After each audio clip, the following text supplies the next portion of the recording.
दोस्तों, आज के पार्ट में हम पढ़ेंगे इनवर्स रिलेशन पर आधारित प्रश्नों को, और इसमें मैं आपको किस्तों वाले सवाल भी बहुत ही शानदार तरीके से बताने वाला हूं।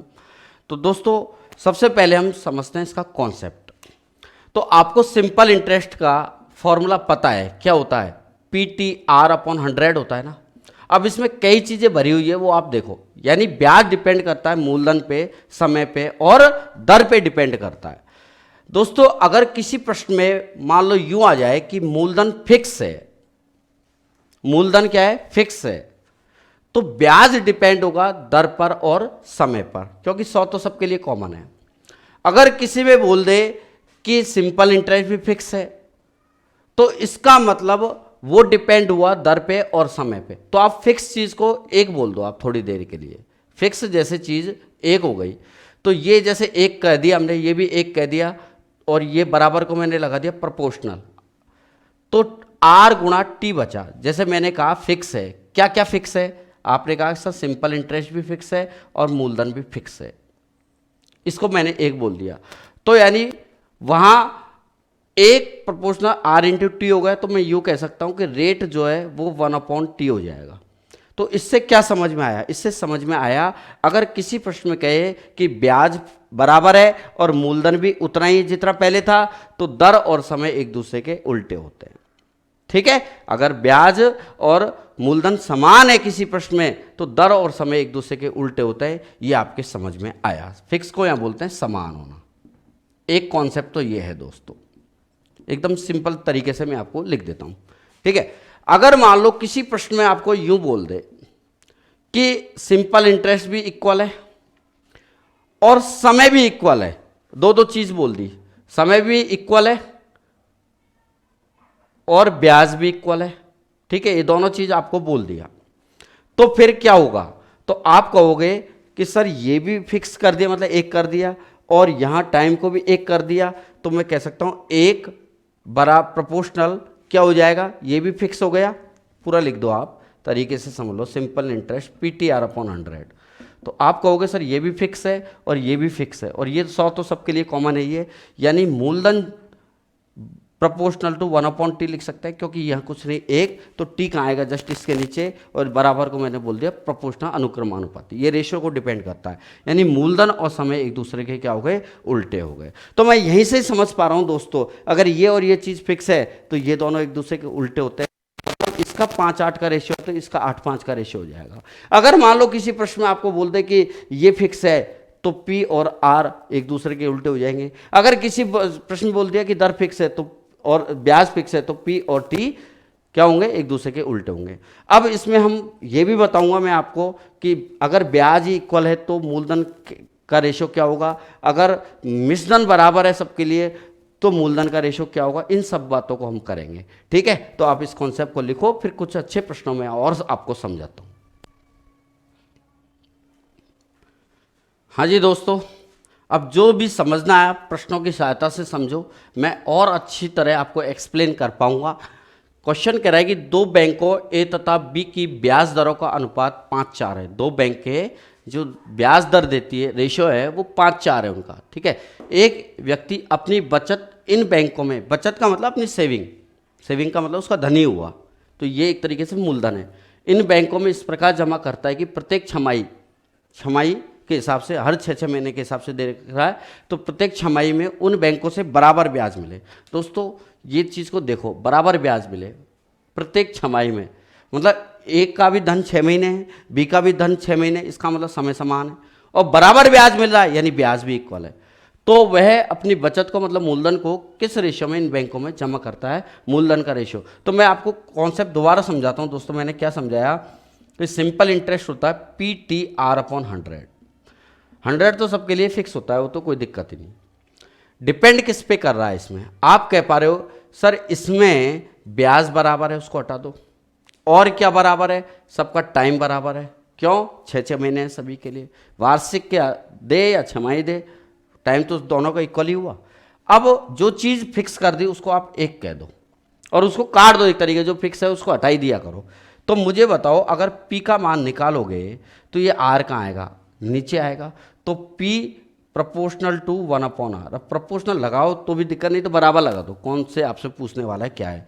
ये एक तरीके से रेशियो को डिपेंड करता है, बस रेशियो को प्रतिशत करता है, ठीक है। तो P ये जो R है इसके नीचे लाएंगे तो P प्रोपोर्शनल टू 1/r। इसका मतलब क्या हुआ, एक चीज ऊपर एक चीज नीचे, मतलब मूलधन और दर एक दूसरे के क्या होते हैं, उल्टे होते हैं, इन्वर्स होते हैं, व्युत्क्रमानुपाती होते हैं एक दूसरे के, ये मैं समझाना चाह रहा हूं। तो अब मुझे बताओ, आपको दर का रेशियो दे रखा है 5:4, तो आप आंसर बताओगे सर दर का रेशियो जब 5:4 है तो बताओ मूलधन का रेशियो, तो तुरंत आपके दिमाग में आ रहा है सर ये तो एक दूसरे के उल्टे हैं। जी हाँ, दूसरे के उल्टे हैं, तो आंसर क्या आ जाएगा, 4:5 इसका आंसर हो जाएगा। बात मेरी समझ में आई, इस पर टिक लगा दो। कुछ और अच्छे सवाल में इस आपको समझाता हूँ। हाँ जी दोस्तों, सवाल को पढ़ते हैं। किसी धनराशि पर 5% वार्षिक दर से 8 वर्ष का साधारण ब्याज 840 है, तो 5 साल बाद उसी राशि पर उतना ही ब्याज प्राप्त हो तो ब्याज की दर कितनी होगी। दोस्तों मैं इसको दो तरीके से बताऊंगा, एक कॉन्सेप्ट तो जो अभी सीखा और एक कॉन्सेप्ट जो अभी सीखने वाले हैं आगे जाके, उन दोनों को मैं इसमें बताता हूं। आपने अभी पढ़ा कि सिंपल इंटरेस्ट होता है PTR/100, ये पढ़ा ना दोस्तों, ये फिक्स है। अब इसमें देखो कि ब्याज फिक्स है दोस्तों, कैसे पता लगा, क्योंकि यहाँ ब्याज 840 है और यहाँ भी कह रहा है कि उतना ही ब्याज प्राप्त होता है, तो ब्याज भी उतना ही है और राशि भी वही है, यानी मूलधन और क्या है, ब्याज फिक्स है, तो T और R एक दूसरे के उल्टे हुए, इसका मतलब यही है। तो मुझे बताओ यहाँ पर 5% है और यहाँ 8 साल है, तो दूसरे वाले केस में यहाँ 5% दर है, तो यहाँ समय हो जाएगा 5 साल, और यहाँ जब 8 साल है तो यहाँ दर क्या हो जाएगी, 8%। तो इसका आंसर क्या आ गया, 8%। कहने का मतलब यहाँ जस्ट उल्टा होगा इसका, इस पोर्शन में। तो 5 साल बाद पूछ रहा है, तो 5% और यहाँ 8 साल पहले वाले केस में, तो दूसरे वाले केस में क्या होगा, आप कहोगे सर जस्ट उल्टा, यहाँ 8% और यहाँ 5 साल, ये इसका आंसर हो गया 8%। अगर नहीं है तो फिर आप ऐसे करो, जो आगे सीखेंगे आप ऐसे करो फिर इसको। यहां पे कह रहा है कि ब्याज इक्वल है, कोई धनराशि है उस पर ब्याज बराबर है, तो आप क्या करोगे कि मूलधन को फिक्स मान लो, कितना 100, तो आपको पता है मूलधन अगर फिक्स है तो सिंपल इंटरेस्ट होता है रेट इनटू टाइम, होता है ना, और अमाउंट कितना होगा 100 + RT। अगर आपको इसमें मिसधन भी पूछे तो वो हो जाएगा 100 + R × T। ये दो चीज़ें आप दिमाग में रखो, इसको ऊपर आगे के हम सवालों को करेंगे। तो ये चीज़ यहाँ भी अप्लाई कर देते हैं। यहाँ पे ब्याज इक्वल है ना, तो रेट इनटू टाइम, तो पहले वाले केस का रेट 5 है और टाइम है 8, तो आपने सिंपल इंटरेस्ट निकाल लिया पहले वाले केस पे, अगर मूलधन 100 है, 100 यूनिट है, और दूसरे वाले केस में आप कह रहे हो कि सर टाइम 5 साल है और दर नहीं पता, तो दूसरे वाले केस की दर हमने कह दी x कह दो या r कह दो और टाइम कह दो 5। दूसरे वाले केस की दर क्या कह दी, x, ठीक है, और टाइम कह दो 5, या r लगा तो r लगा लो, उससे समझ में आ जाएगी दर है। तो रेट इनटू टाइम, ये वाली चीज़, ये वाली अप्रोच हमने लगा दी, तो आप काट लो, 5 से 5 कट गया, तो r बराबर 8% इसका आंसर आ गया। ठीक है, अगर ये इजी लग रहा है तो इसको हम आगे यूज़ करेंगे। ठीक है, लिख लो आप इसको। देखो मित्रों, जो मैं कॉन्सेप्ट समझाना चाह रहा हूँ इसमें आपके बिल्कुल समझ में आ जाएगा, वो है अपना YSM तरीका, और उनको आपने बखूबी अनुपात में भी ढंग से सीखा है, कोई दिक्कत आएगी नहीं आपको ऐसे सवालों में। तो पढ़ो सवाल को। 12,000 रुपये की धनराशि को 2 भागों में ऐसे बांटा है कि पहले भाग को 3 सालों का 12% दर से साधारण ब्याज, दूसरे भाग का 4.5 वर्षों का 16% दर से ब्याज, साधारण ब्याज के बराबर है, मतलब इक्वल है। तो पहले वाला केस का ब्याज और दूसरे वाला केस का ब्याज इक्वल है, तो पहले भाग और दूसरे भाग का रेशियो कितना होगा। ऐसे प्रश्नों में आप मूलधन को 100 फिक्स कर दिया करो, तो सिंपल इंटरेस्ट हो जाएगा रेट इनटू टाइम। तो ये तो 100 यूनिट के बराबर रखा करो मूलधन को, तो सीधी सी बात है। तो आप लिख लो फिर भी मूलधन 100 यूनिट, तो simple interest equal to rate into time. तो आप तो सिंपल इंटरेस्ट निकालो पहले वाला केस का, तो आप कहोगे सर पहले वाला केस जैसे ए है और दूसरा वाला केस आपका बी है, ए और बी कह दिया, तो पहला भाग ए हो गया, दूसरा भाग बी हो गया, किसका, 12,000 रुपये का। 12,000 को हमने 100 यूनिट कह दिया, तो 100 का ए और बी 2 पार्ट हो गए।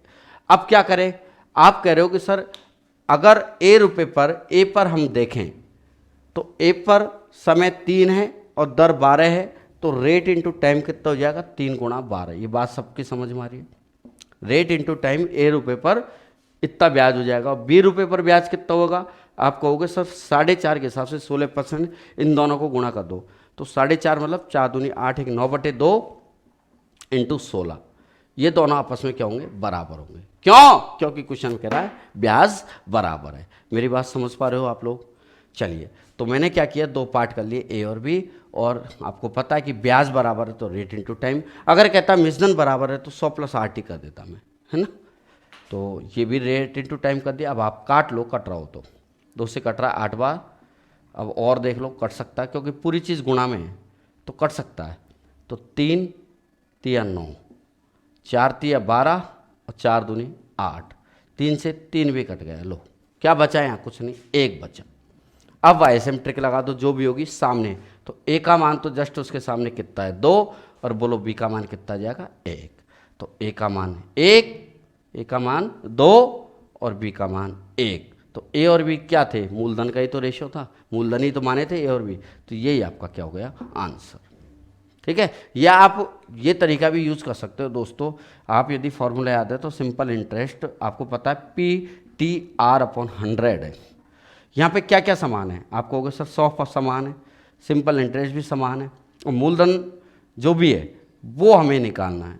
तो ये समान का मतलब 1 कह दिया, तो 1 बराबर PTR, तो P अगर निकालना है तो ये RT इसके नीचे आ जाएगा, P प्रोपोर्शनल 1/RT, यानी P जो मूलधन है वो रेट और टाइम का जस्ट उल्टा होता है।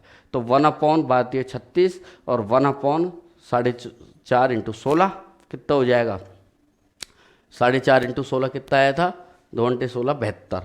तो 1/36, 32 और 1/72, 36 से कम 36 दूना 72, 2 इधर आ जाएगा, 1 इधर आ जाएगा, वही 2:1 का रेशियो है।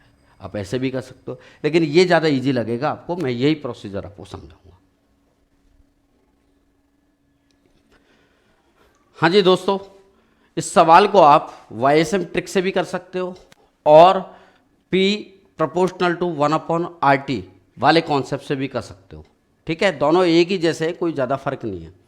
तो यहाँ पे क्या कह रहा है सवाल, पढ़ो पहले सवाल पढ़ते हैं कि एक व्यक्ति 3 धनराशियों को 6 साल, 10 साल तथा 12 साल के लिए क्रमशः 10, 12, 15 ब्याज दरों पर निवेश करता है। 3 धनराशियाँ, जैसे मैंने 3 धनराशियाँ कह दी, एक तो ए धनराशि और एक दूसरी बी धनराशि और तीसरी सी धनराशि। क्लियर। और स्कीम, किसी स्कीम में निवेश कर दिए, ठीक है, कोई भी प्रॉपर्टी में जो भी है उसको लग रहा है। स्कीम समाप्त होने पर तीनों राशियों पर उसे समान ब्याज प्राप्त होता है। दोस्तों ये वाली लाइन इंपॉर्टेंट है, या तो यहाँ लिखा होगा कि समान मिश्रण प्राप्त होता है, अमाउंट प्राप्त होता है, या सिंपल इंटरेस्ट समान ब्याज प्राप्त होता है, ऐसा लिखा हुआ मिलेगा। फिर आपसे धनराशियों का रेशियो ये पूछता है। ठीक है, आप बहुत ही सिंपल तरीके से इसको कर सकते हो। आपको पता है कि simple interest rate into time होता है।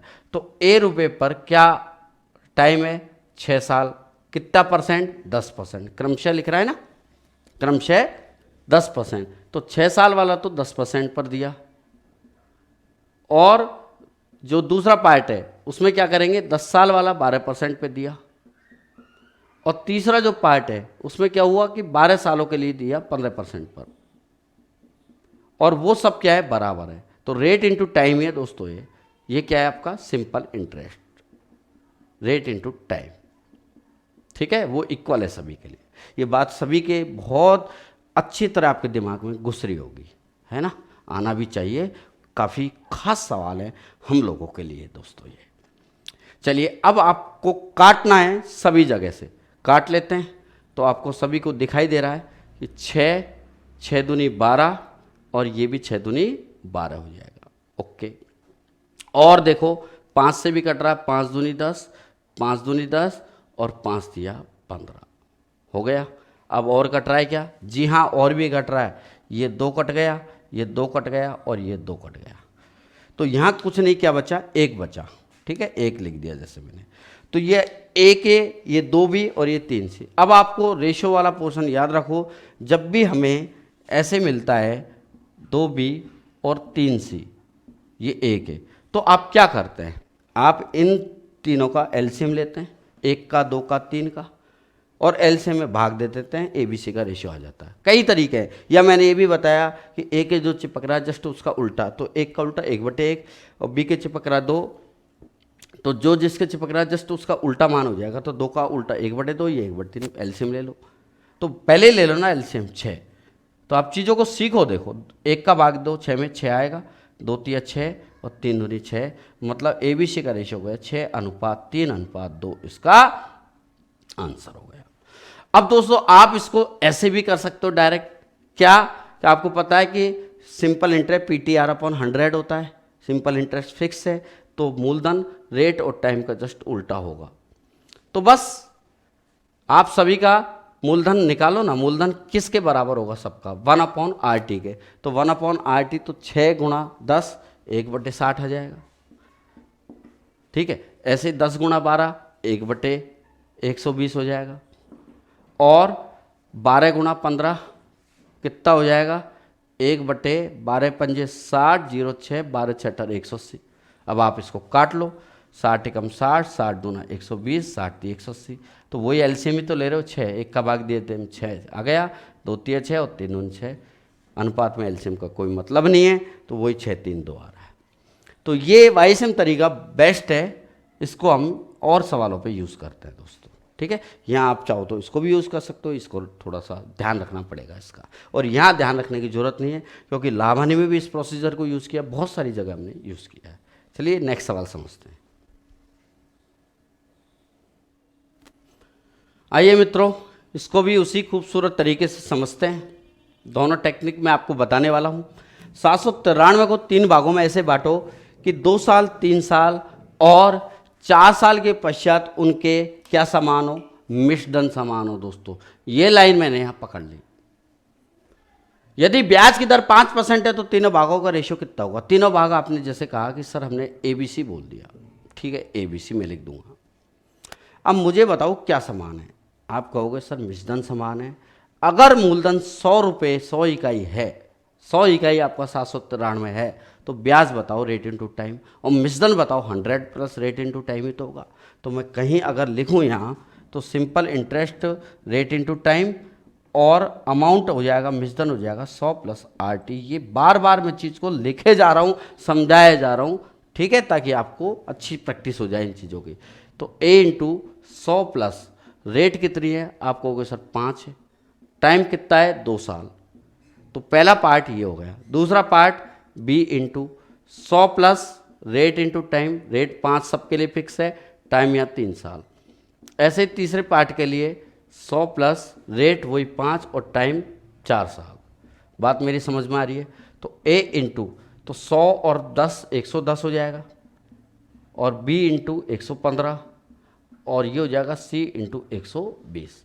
अब एक बार ऑप्शन पे आप निगाह मारो, 10 15 20 हो ही नहीं सकता, आंसर या तो ये है या ये है। अब आपको बताया मैंने अभी थोड़ी देर पहले बोला कि अगर एबीसी का मान निकालते हैं तो एलसीएम में भाग दे दो, लेकिन आंसर आपको डायरेक्ट दिख रहा है, रेशियो बटे में ही आंसर पूछा गया है। तो मैंने बताया कि जो जिसके चिपक रहा है उसका जस्ट उल्टा उसका रेशियो हो जाएगा।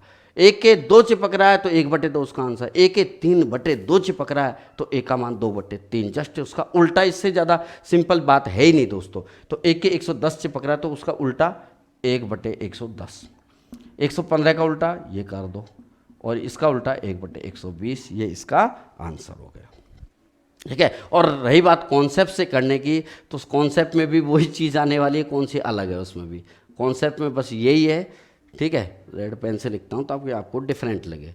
हाँ जी, कॉन्सेप्ट में भी वही चीज़ है दोस्तों। क्या है कि आपको पता है कि मूलधन डिपेंड करता है रेट इनटू टाइम के उल्टे पे, लेकिन यहाँ रेट इनटू टाइम ब्याज होता है। ब्याज में अगर 100 जोड़ दोगे तो वो बन जाएगा अमाउंट। तो 100 प्लस RT ये आपका कॉन्सेप्ट हो गया। मतलब 1/100 प्लस, तो ये डायरेक्ट आ जाएगा 1/100 प्लस रेट कितना है 5, तो 5 दूनी 10, तो 1/100 और 10 110।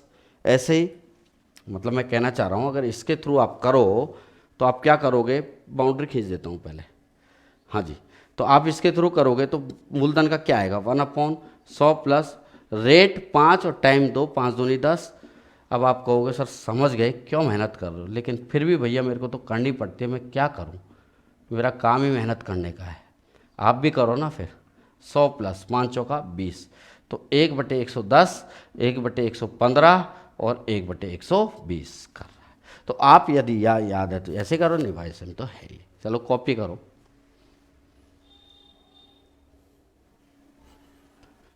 हाँ जी दोस्तों, वही कॉन्सेप्ट इसमें यूज़ करते हैं।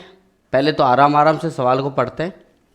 एक आदमी ने 1,20,000 रुपये की राशि छोड़ी है, जो 14 साल और 12 साल के उसके 2 पुत्रों के बीच बांटी जानी है कि प्रत्येक के 18 साल की आयु प्राप्त करने पर उन्हें बराबर राशि मिले।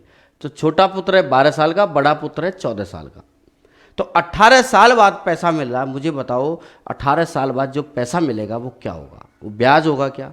नहीं दोस्तों, वो ब्याज नहीं, वो होगा मिश्रधन होगा। क्या होगा? मिश्रधन। अमाउंट होगा, लास्ट में पूरा धन होगा। तो यहाँ इसका मतलब यहाँ समझ में आया कि हमारा मिश्रधन समान है। ये लाइन हमारे समझ में आ गई। ठीक है सर, आ गई हमारे भी। फिर ये एक तो छोटा पुत्र और एक ले लिया मैंने बड़ा पुत्र। अब यहाँ पे मिश्रधन इक्वल है, तो आपको पता है मिश्रधन होता है 100 प्लस रेट इंटू टाइम। अब आगे बढ़ो, सवाल को पढ़ो। यदि राशि पर 5% की दर से ब्याज मिलता है तो बताओ छोटे पुत्र का हिस्सा कितना होगा। इसका हिस्सा आपको निकालना है। मुझे बताओ छोटा पुत्र कितने साल का है? 12 साल का। कितने साल बाद पैसा मिलता है? 18 साल। तो इसका मतलब 12 साल से 18 साल देखे तो 6 साल का डिफरेंस आ रहा है, यानी उसका पैसा कितने साल जमा रहा है? 6 साल। मैं फिर से समझाता हूँ यहाँ कि छोटा पुत्र जो है वो 18 साल बाद उसको पैसा मिलता है और इस समय 12 साल का, मतलब वो 6 साल के लिए पैसा जमा रखता है, यूँ कह सकते हैं हम। बड़ा पुत्र के लिए क्या केस है कि सर वो बड़ा पुत्र 14 साल का, उसको भी 18 साल बाद पैसा मिलता है, मतलब 4 साल उसका पैसा बैंक में जमा रहा। ये बात यहाँ तक क्लियर हो रही है। अब मिश्रधन समान है तो 100 प्लस रेट कितना है? 5 और टाइम कितना? 6 साल। इसका भी 100 प्लस रेट कितना है दोस्तों? इसका भी 5 और टाइम कितना? 4। इन दोनों को आप बराबर कर दो और वही खूबसूरत वायसम तरीके से आप इसको हल करेंगे। 130 ये हो जाएगा और दोस्तों ये b गुणा 120। अब आप तसल्ली से इसको काटो, जो भी होगी सामने वाली होगी। तो दोस्तों छोटा तो आ जाएगा 12 और बड़ा कितना आ जाएगा? 13। यानी ये आ गया मूलधन का रेशियो। जो लास्ट में रेशियो बनेगा वो मूलधन का ही होगा। ठीक है, तो ये मूलधन का रेशियो टोटल आ रहा है 25 यूनिट। वो कितना आ रहा है टोटल? मैं यहाँ लिख देता हूँ, टोटल 25 यूनिट है। वो है 1,20,000 के बराबर। तो 120,000 25 से काटोगे, 25 चौका 100, 20 बचे, फिर 25 200 में एक जीरो और आ गई, यानी 4800 आ गए। तो आपको पूछा छोटे पुत्र का हिस्सा कितना यूनिट है दोस्तों? 12 यूनिट। तो आप निकाल दो ना, 4800 को किससे गुणा कर दें? 12 से। तो देखो क्या आएगा, तो 0 0 12 96, 6 9, 12 चौका 48 और 9 57, यानी 57,600 रुपये सी को, यानी छोटे वाले को मिल जाएंगे। ये इस सवाल का आंसर हो गया। तो आप इसको लिख लो, मैं अगला सवाल लाता हूँ आपके सामने। मित्रों, ऐसा सवाल आपने प्रतिशत में भी किया है, याद करो आप। अगर आपने प्रतिशत पढ़ा है तो आपको याद आ जाएगा, ये चीज़ आपने वहाँ भी की है। तो पढ़ो सवाल को। एक आदमी ने अपनी पूंजी का 1/4 भाग साधारण ब्याज की 3% दर पर और 2/3 भाग 5% पर और शेष भाग 11% की दर पर प्राप्त करता है। उसके द्वारा प्राप्त की गई कुल राशि की दर क्या है? मतलब इनका कुल दर आपको निकालना है, मतलब कुल प्रतिशत आपको ज्ञात करना है। ठीक है, यहाँ कई बार लिख देता औसत ब्याज दर कितना, मतलब कुल मिलाकर। तो कैसे करते हैं दोस्तों, आप ध्यान रखो। बटे में जो है ना, बटे में 4 है, इधर बटे में 3 है, तो 4 और 3 से कटने वाली पूंजी मान लो आप। तो आपने कहा सर 4 और 3 से कटने वाली पूंजी हमने मान ली, पूंजी 12 मान ली। तो सबसे पहला काम है पूंजियों का रेशियो निकालना। तो एक तो हो गया 12 का 1/4 हिस्सा, मतलब 3 पूंजी। दूसरा हिस्सा 12 का 2/3, 3 चौका 12, 4 दूनी 8। और तीसरा हिस्सा शेष है, और शेष कितना बचा दोस्तों? 8 3 11, कितना बच गया? 1, यानी फाइनल रेशियो हो गया 3:8:1। ये 3 भाग हो गए किसके, कुल मिलाकर कितना है 12 है। ये बात सभी के समझ में आई कि नहीं आई? ठीक है, एक पार्ट, दूसरा पार्ट और ये तीसरा पार्ट। मैं बहुत अच्छे ढंग से आपको लिख रहा हूं। तो इसकी ब्याज दर हमें बतानी है। तो दोस्तों ध्यान दो, और प्रतिशत में जो कॉन्सेप्ट बताया उसको भी आप याद रखो कि इसको तो दिया 3% पर, और इसको लगाया हमने 5% पर, और विद्वानों इसको लगाया हमने 11% पर, और ये कुल है उसको हमें पता नहीं कितनी प्रतिशत पर लगाया है, उसको हम मान लेते हैं X% पर। मेरी बात सब समझ रहे हो? ठीक है। अब देखो आप, मैंने बताया 3%, तो इसको डायरेक्ट इससे गुणा कर दो हाथों, तो 3 × कितना हो जाएगा 9 आ जाएगा। ये तो ये 8×5 = 40, क्योंकि रेट 5% है, 8 पर तो 8×5 = 40, और ये 11×1 = 11, मूलधन इंटू दर हो गया। समय सबके लिए समान है तो पीटीआर ही तो होता है। ठीक है, और 12×x क्या हो जाएगा 12x। तो इसका और इसका टोटल इसके बराबर हो ही गया। अब आप देखो कितना हो रहा है, 40, 50, 60 टोटल, तो 60 बराबर 12x हो रहा है। 60 बराबर 12x। अब 12 से जैसे ही आप काटोगे कितनी बार कटेगा, 5 बार, तो x बराबर आ जाएगा 5, और x क्या है प्रतिशत में, यानी 5% दर इस सवाल का क्या हो गई, आंसर हो गई। तो दोस्तों बात समझ में आई कि किस तरीके से करते हैं। पहले तो जो भी पार्ट दे रखा है उनका रेशियो बना लो, और जो जितनी प्रतिशत पे है उससे मल्टीप्लाई कर दो, और कुल जो पूछा है वो हम x लगा दो, या इस पे पूछता तो इस पे x लगा देते। ठीक है, और बाकी पुरानी तरीके से हम कैलकुलेट कर लेंगे, आंसर आ जाएगा। और हम ऐसे कुछ सवाल और समझते हैं। जैसे देखो इसको भी समझते हैं हम। सवाल कहना चाह रहा है कि एक व्यक्ति ने 45,000 रुपये के एक भाग को, 45,000 रुपये उसके पास, उसके एक भाग को तो 4% दर पर और शेष भाग को 6% दर पर निवेश किया। उन दोनों भागों से उसकी वार्षिक आय बराबर है, तो बताओ औसत ब्याज दर कितनी है। देखो दोस्तों, यहाँ में औसत ब्याज दर कुल मिलाकर निकालनी है, तो मैं इसमें आपको एक ट्रिक भी बता दूंगा फॉर्मूले वाली, और एक कॉन्सेप्ट जो अभी हम सीख रहे हैं उससे भी। तो आप दोनों तरीके से इसको हल करना सीखो। तो 45,000 के 2 टुकड़े कर दिए, एक तो ए वाला टुकड़ा और एक बी वाला टुकड़ा। ए वाला टुकड़ा कितने % पर निवेश किया, 4% पर। बी वाला टुकड़ा 6% पे निवेश किया, और समय सभी का समान है, नहीं दे तो वार्षिक आय है, तो ये भी 1 साल की, ये भी 1 साल की, नहीं भी लिखो तो कोई दिक्कत नहीं। तो ये दोनों आपस में क्या होंगे, बराबर होंगे। ठीक है, क्योंकि ए का 4% जितना ही है उतना बी का 6% है। क्वेश्चन में कहाँ लिख रहा है, उन दोनों से भागों से उसकी जो आय हुई है वो क्या है, बराबर है। आय क्या है, वो आय ब्याजी तो दोस्तों है ना, वो बराबर है। तो 0% से % कट गया, 2 दूनी 4 और 2 तिया 6, यानी बी का मान तो 2 आ जाएगा, और ए का मान कितना आ गया दोस्तों 3। ये रेशियो हो गया किसका, मूलधन का, प्रिंसिपल का। और वैसे भी आपको पता है कि यहाँ प्रिंसिपल, या ऐसे कर लो सिंपल इंटरेस्ट, आपको पता है PTR/100 होता है। यहाँ पे जो इनकम हुई है ब्याज की वो इक्वल है, 100 फिक्स है, और क्या फिक्स है, समय फिक्स है। तो यानी मूलधन और दर एक दूसरे के उल्टे हैं ना, तो दर का जब 4:6 है, रेशियो 2:3 है दर का, तो मूलधन का 3:2 हो जाएगा। दर का 2:3 हो गया रेशियो, तो मूलधन का 3:2 हो जाएगा। जस्ट इसका उल्टा ऐसे कर लो।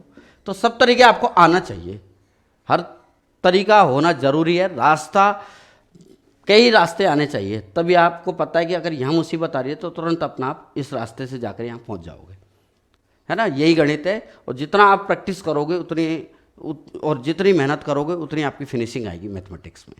तो प्रैक्टिस है, और प्रैक्टिस तब होगी जब आप सवालों को समझोगे, उसके बारे में आप बार बार उनको आप देखोगे सवालों को, तो अपना आप आपका प्रैक्टिस करने का मन भी करेगा, है ना। तो चीज़ें समझ में आएगी, उसके बाद ही कुछ होता है। तो पहले चीज़ों को ढंग से समझो। तो 3:2 का रेशियो आ गया। अब मुझे निकालने है दोस्तों दर, कुल दर। तो अभी मैंने एक कॉन्सेप्ट बताया, दर निकालने के लिए क्या करते हैं, ये कुल कितना हो गया मूलधन, आप कहोगे सर 3 और 2 5, कुल हो गया 5, ये हमने ज्ञात कर लिया।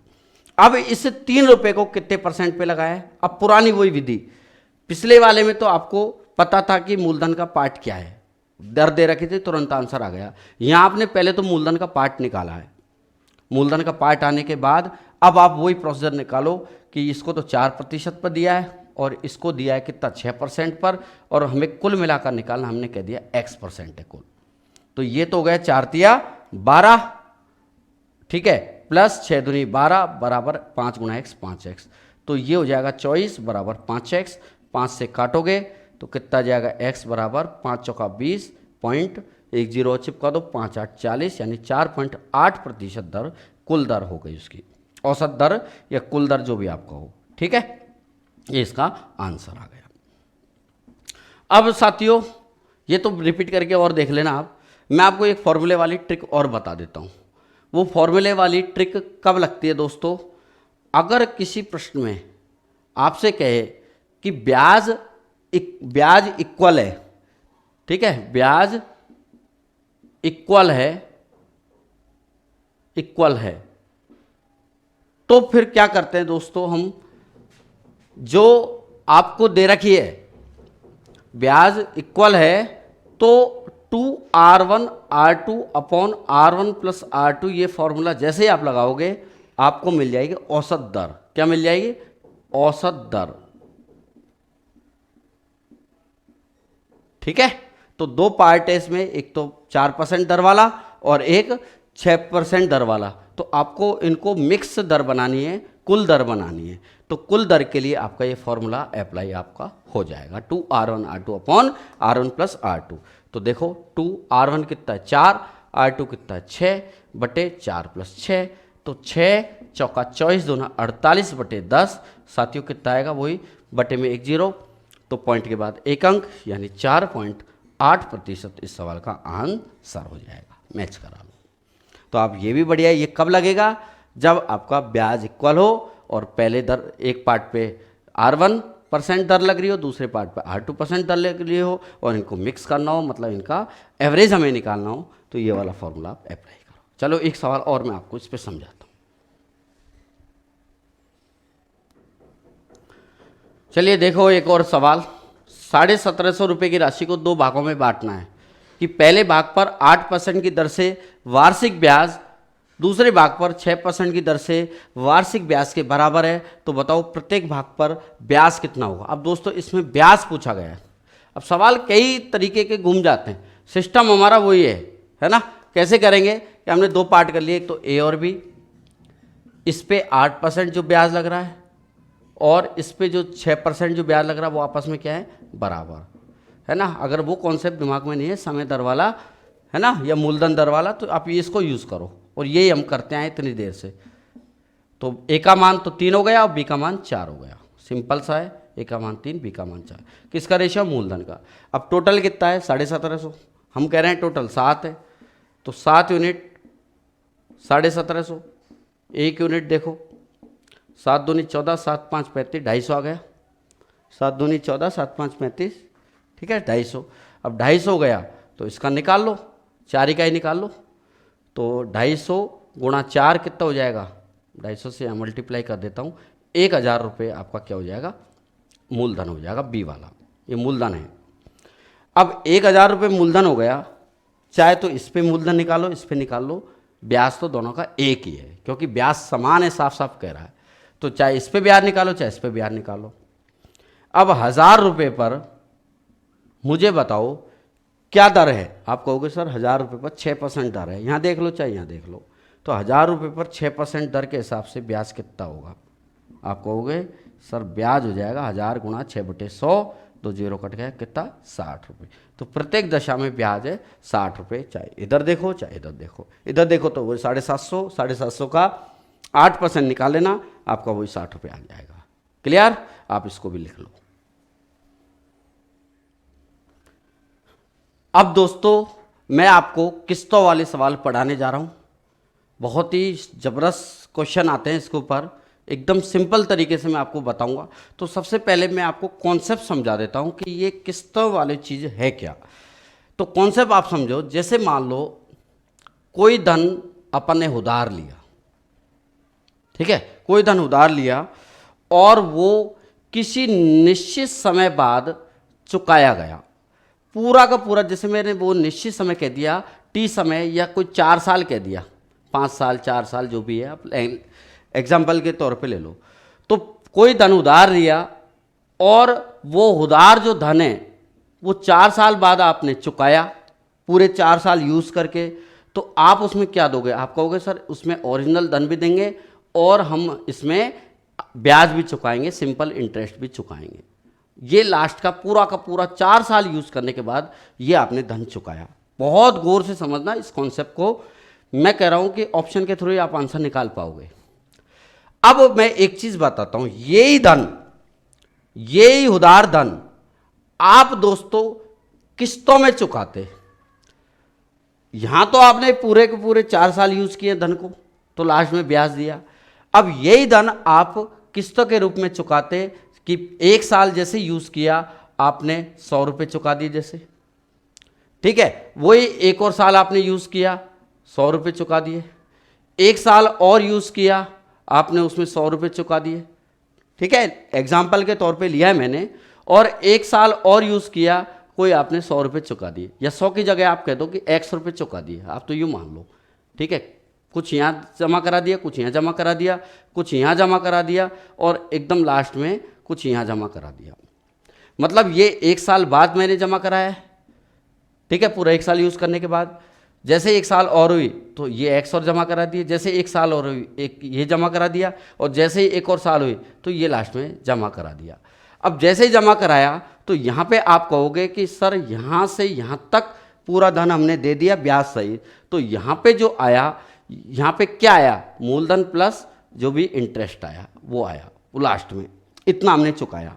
अब मुझे बताओ कि एक तो यहाँ पे मूलधन तो दोनों में इक्वल आप दे रहे हो, यहाँ भी इंटरेस्ट दे रहे हो, यहाँ भी इंटरेस्ट दे रहे हो, मुझे बताओ इंटरेस्ट कहाँ ज़्यादा दोगे?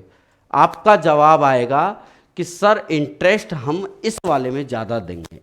मैं फिर से समझाता हूँ कि यहाँ हमारा ब्याज दिया सिंपल इंटरेस्ट नंबर 1, और यहाँ सिंपल इंटरेस्ट दिया हमने नंबर 2। किस में इंटरेस्ट ज़्यादा आएगा? आप कहोगे सर इसमें ब्याज ज़्यादा आएगा, इसकी तुलना में ब्याज ज़्यादा आएगा। क्यों आएगा दोस्तों, मैं बताता हूँ। क्योंकि यहाँ तो आप जो भी उधार पैसा लिया है उसमें से कुछ कुछ टुकड़े करके आपने चुका दिए। अब जो कुछ कुछ टुकड़े कुछ यहाँ जमा कराए, कुछ यहाँ जमा कराए, तो वो पैसे धीरे धीरे क्या है कि मूलधन में से कटते जाते हैं, और कटते जाते हैं तो ब्याज जो भी लगता है ब्याज दर वो कम राशि पे लगता जाता है। इसके हिसाब से इंटरेस्ट यहाँ कम आता है। तो मैं यूँ कह सकता हूँ कि एक तो इकट्ठा आप ब्याज दो और एक कुछ टुकड़ों के रूप में ब्याज दो, तो इकट्ठा हमने लास्ट में जो ब्याज दिया वो ब्याज ज़्यादा होगा किस्तों की तुलना में। तो हम कह सकते हैं इकट्ठा जो ब्याज है, इकट्ठा ब्याज मतलब एक साथ ब्याज ज़्यादा होगा। कौन से वाले ब्याज से? किस्तों पर जो ब्याज लगता है ना, किस्तों पर जो ब्याज लगता है उससे इकट्ठा ब्याज ज़्यादा होता है। जैसे मैं इसको एक एग्जाम्पल के थ्रू समझाता हूँ दोस्तों, आप ये सीखना जरूरी है क्योंकि आप इस लाइन के थ्रू आंसर ऑप्शन से निकाल दोगे। मैं इसको और समझाता हूँ। जैसे मान लो कोई धन आपने लिया, एक एग्जाम्पल के थ्रू हम समझते हैं कि कोई धन आपने लिया दोस्तों, ठीक है। अब उस धन को आपने चुका दिया, 4 साल बाद चुका दिया, 4 साल बाद चुका दिया। यहां पे आपका मूलधन और ब्याज दोनों लग गया। मेरी बात समझ रहे हो? ठीक है। अब आप किस्तों के रूप में चुका रहे हो वही धन, तो 100 रुपये यहां चुका दिए 1 साल यूज करके, ठीक है। 1 साल यहां यूज किया और 1 साल यहां यूज किया, 100 रुपये यहां चुका दिए दूसरे साल, और 1 साल यहां यूज किया। कितनी किस्त हो गई? 1 2 3, 3 किस्त हो गई। एक और किस्त आपने लास्ट में एकदम चुका दी 100 रुपये करके। मतलब मुझे बताओ किस्तों के फॉर्म में आपने कितने पैसे दिए? आप कहोगे सर हमने लास्ट में दिए 400 रुपये, जिसमें ब्याज भी इंक्लूड है और मूलधन भी इंक्लूड है। 100 रुपये करके आपने लास्ट में चुका दिए, कितने? 400 रुपये। अब मैं आपसे पूछना चाहता हूं कि अगर आप इकट्ठा देते, किस्तों के रूप में दे रहे हो तो 400 रुपये चुका रहे हो, प्रत्येक किस्त 100 के हिसाब से 4 साल में मान ली। अगर यही आप इकट्ठा देते पैसे, यहां पर देते लास्ट में पूरा का पूरा यूज करके, पूरा का पूरा समय यूज़ करके 4 साल यूज़ करके ये पैसा अगर यहाँ चुकाते तो दोस्तों कितना चुकाते, मैं ये पूछना चाह रहा हूँ। किस्तों के फॉर्म में 100 रुपये चुका रहा है, अगर इकट्ठा एक साथ चुकाता तो कितना चुकाता, इसी लाइन से आप निकालो। तो मैं आपको समझाता हूँ कि ये 100 रुपये तो उसका वैसे भी चुकना है। ये अगर 100 रुपये दोस्तों यहाँ मैं चुकाता, आप समझो कॉन्सेप्ट को, ये 100 रुपये मैं अगर यहाँ चुकाता और ये वाला 100 रुपये यहाँ चुकाता और ये वाला 100 रुपये यहाँ चुकाता, मतलब पूरा का पूरा पैसा मैं यहाँ चुकाता, तभी तो पूरे पैसे को मूलधन पी को मैं यहाँ यूज़ कर पाता। मेरी बात ढंग से आप समझ पा रहे हो ना? ठीक है, नहीं समझ पाओ तो कोई दिक्कत भी बात वाली नहीं है, बस ऑप्शन से हम आंसर निकाल पाएंगे, ये भी सीखना है। और ट्रिक भी मैं आपको बताऊंगा, लास्ट अब आने वाली है वही ट्रिक। तो ये जो 100 रुपया यहाँ चुकाओगे तो आप कहोगे सर 1 साल का ब्याज लगेगा इस पर, जैसे मैंने दर कह दी 5%, ठीक है, तो 5% दर पर यहाँ 5% लगेगा, तो आप कितना चुकाओगे? आप कहते कि सर यहाँ 105 हम चुकाते। अगर पूरा का पूरा पैसा मैं एक साथ चुकाता, ठीक है, तो ये तो लास्ट में 4 साल बाद चुकी रहा, ये वाला पैसा मैं यहाँ चुकाता तो 105 रुपये चुकाता, ब्याज अगला तो लेगा, ठीक है। ये वाला पैसा अगर मैं यहीं चुकाता, मतलब कितने साल और यूज़ कर लेता मैं? आप कहते सर 1 साल 2 साल आपने यूज़ कर लिया इस पैसे को, मतलब 5 रुपये यहाँ ब्याज लग रहा है, 5 रुपये यहाँ, मतलब 110 रुपये ब्याज लग जाएगा। 1 साल का 5 तो 2 साल का 10 रुपये। ये वाला पैसा भी मैं यहीं चुकाता तो आप क्या कहते सर पूरे के पूरे 3 साल आप यूज़ कर रहे हो पैसे को, 1 2 3 5 या 15 रुपये और ब्याज देते, आप 115 रुपये ब्याज दोगे। दिखाई दे रहा है दोस्तों? थोड़ा दिखने में दिक्कत आ रही है, मैं इसको ठीक कर देता हूँ, ठीक है, ठीक कर देता हूँ मैं इसको। हाँ जी, तो यहाँ तो आया 105 और इस वाले पोर्शन में कितना आया था? 110, क्योंकि पूरे के पूरे 2 साल यूज़ कर लिए। और इस वाले पोर्शन में कितना आएगा लास्ट में? 115। तो मतलब 4 साल बाद मैं इतना पैसा देता, 110 और 115, तो इनका टोटल कितना हो गया दोस्तों? 100 200 300 400 और 30, मतलब 430 रुपया मैं देता। अब मेरी बात आप समझ रहे हो, ये 400 रुपये तो आपने किसके हिसाब से दिए? टुकड़ों में। और ये 430 रुपये आपने लास्ट में दिए इकट्ठा, किस्तों में नहीं, इकट्ठा, कि भाई 4 साल बाद दे दूंगा। तो इसका मतलब ये वाला ज़्यादा हुआ कि नहीं हुआ? ठीक है, तो किस्त वाला हमेशा ब्याज कम होता है किस्तों पे, और इकट्ठा देंगे तो वो ब्याज ज़्यादा होगा। ये मैं आपको समझाना चाह रहा हूँ। अब दोस्तों हमें क्या करता है, क्वेश्चन में ये चीज़ दी रखी होती है और ये चीज़ पूछता है प्रत्येक किस्त की राशि, तो प्रत्येक किस्त की राशि 100 रुपये, हमसे कहता है कि लास्ट में इतना रुपया उधार दिया गया, ठीक है, तो बताओ प्रत्येक किस्त की राशि कितनी होगी। तो मैं और एग्जाम्पलों से आपको ये चीज़ समझाता हूँ, ठीक है, आप इसकी कॉपी कर लो। जैसे समझते हैं इसको, बहुत ध्यान से इस सवाल को पढ़ते हैं। कोई ऋण, कोई पैसा लिया आपने जो साधारण ब्याज की 4% वार्षिक दर से 4 साल के पश्चात 848 दे। कोई पैसा आपने लिया और वो पूरे 4 साल आपने यूज़ किया और 4 साल यूज करके 848 रुपये दिए जाते हैं, ये कहना चाह रहा है। कोई यदि किस्तों के द्वारा भुगतान करे, मतलब इस किस्त को ऐसे किस्तों के रूप में भुगतान करें, तो बताओ कितनी धनराशि, प्रत्येक किस्त की राशि कितनी होगी, आपको निकालना है। तो दोस्तों लास्ट की चीज़ को आप याद करो, आपका क्या आया था? 100 आया था, फिर 1 साल का ब्याज लग रहा था, अगले 100 पे 105 आया था, फिर उस पे 2 साल लग रहा था 110, फिर 120। तो वो चीज़ तो आप डायरेक्ट भी कर सकते हो। तो हम क्या करते हैं ऐसे प्रश्नों में, प्रत्येक किस्त की राशि 100 मानते हैं, प्रत्येक किस्त। बस वो कॉन्सेप्ट समझाना जरूर था, क्योंकि कई कॉन्सेप्ट यदि दिमाग में रहते हैं तो हमारे लिए गणित बहुत ईजी हो जाती है और समझना भी आसान हो जाता है ना। तो इसलिए चीज़ें सीखना जरूरी है। तो प्रत्येक किस्त आपने 100 मानी, 100 किस्त मानी प्रत्येक की। अब मुझे बताओ, अगर किस्तों के रूप में दिया जाता, रेट 5% है, तो लास्ट का तो 100 आ गया, फिर 5% 1 साल का लगेगा तो 105, फिर 2 साल का लगेगा 110, सॉरी यहाँ 4% है, तो 4% के हिसाब से 104 हो जाएगा, दर 4% है ना। फिर 4% 2 साल का लगते ही 8 रुपये लग गया, फिर 4% पर 3 साल लगेगा 112। तो कुल मिला के मैं ये कह सकता हूँ जो प्रत्येक किस्त की राशि 100 है वो तो वो मान लो। अब 4 साल के लिए बोले तो आप 4 लगातार जोड़े जाओ, 4 बार, 4 जोड़ दिया 104, फिर 4 जोड़ दो, फिर 4 जोड़ दो। मान लो 5 साल होती फिर 4 जोड़ देता, 6 साल होती तो फिर 4 जोड़ देता। इस तरीके से 4 जोड़ते जाओ, आप अपना आप ही आ जाएगा। एक और सवाल ले लेंगे उसमें मैं समझा दूंगा।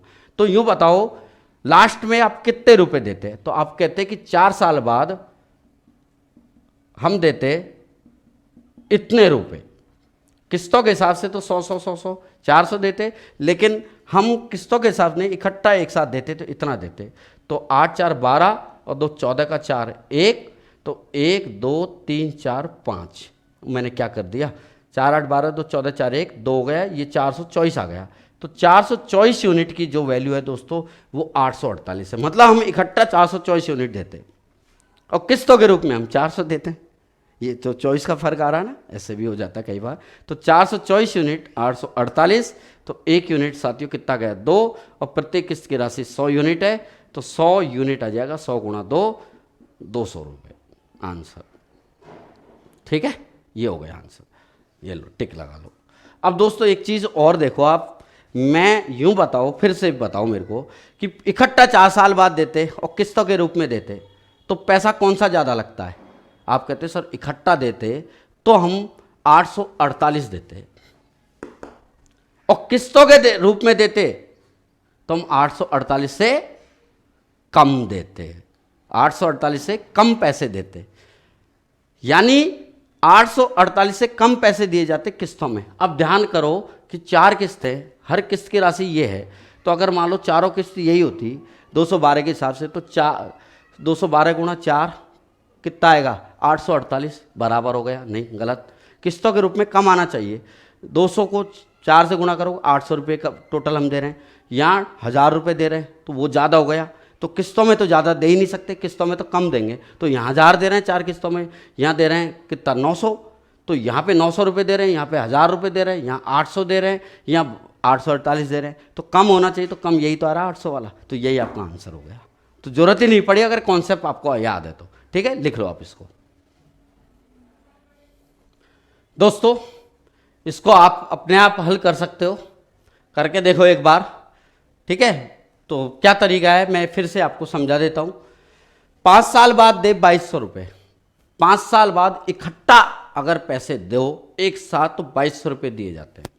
लेकिन वो इकट्ठे की नहीं कह रहा कि ठीक है इकट्ठे तो आप 2200 दे रहे हो, आप दो उसको किस्तों के रूप में। वो पूछना चाह रहा है 5% की दर से वार्षिक किस्तों में चुकता किया जाना है। वो कह रहा है कि आप किस्तों के रूप में दो इसको। तो बताओ वार्षिक किस्त कितने कितने की बनेगी? अब आपको पता है कि जो भी किस्तों का जो 4-5 किस्तों का टोटल आएगा वो 2200 से कम ही आना है, वही आपका आंसर। तो ऑप्शन से कर सकते हो, ऑप्शन का 5 गुना करने पर जो 2200 से कम आ रहा है वही आपका आंसर हो जाएगा। क्लियर? चलिए अब मैं आपको नॉर्मल तरीका वो ये, प्रत्येक किस्त आप 100 मान लिया करो, प्रत्येक किस्त की राशि क्या माना करो 100। अब रेट 5% तो हर बार 5 जोड़ दो, यहाँ भी 5 जोड़ दो, तो कितने साल बाद दे? 5 साल बाद, तो 5 किस्तें बनेंगी, तो 100 फिर 105 फिर 5 जोड़ दो। तो 5 जब तक जोड़ो जब तक 5 नहीं हो जाए। ठीक है, 100 105 110 115 और 120, ये आप 4 साल बाद दोगे इतना पैसा। किस्तों के रूप में दोगे तो 100 500 लगेंगे, और एक साथ दोगे तो कितने लगेंगे? देखो 5 5 10, 1 2 3 4 5 और 5, 550 यूनिट दोगे। क्वेश्चन में कह रहा है कि आपने तो 2250 दिए, सॉरी 2200 दिए, तो 550 2200 के बराबर। 1 यूनिट दोस्तों कितने के बराबर आ जाएगा? 4 बार। जब 1 यूनिट 4 तो प्रत्येक किस्त की राशि 100 यूनिट, तो 100 गुणा 4 बोलो कितना आ गया? 400 रुपये इस सवाल का आंसर। अब दोस्तों कुछ दर किस्तों वाले सवालों में दर भी निकालते हैं हम, तो इस चीज़ को मैं अगले पार्ट में बताऊंगा। और कुछ कठिन प्रश्नों को हम किस प्रकार सरल तरीके से, एकदम सिंपल तरीके से ट्रिक के जरिए कर सकते हैं, वो भी मैं आपको अगले पार्ट में समझाऊंगा। वो थोड़े से कठिन सवाल होंगे। ठीक है, कई एग्जामों में तो कम आते हैं, एसएससी वगैरह या जो भी है। खैर आजकल कोई पता नहीं, किसी भी एग्ज़ाम में कैसा भी सवाल आ सकता है, तैयारी तो आपको पूरी करनी है ना। चलिए धन्यवाद, आज का पार्ट में यहीं फिनिश करता हूँ।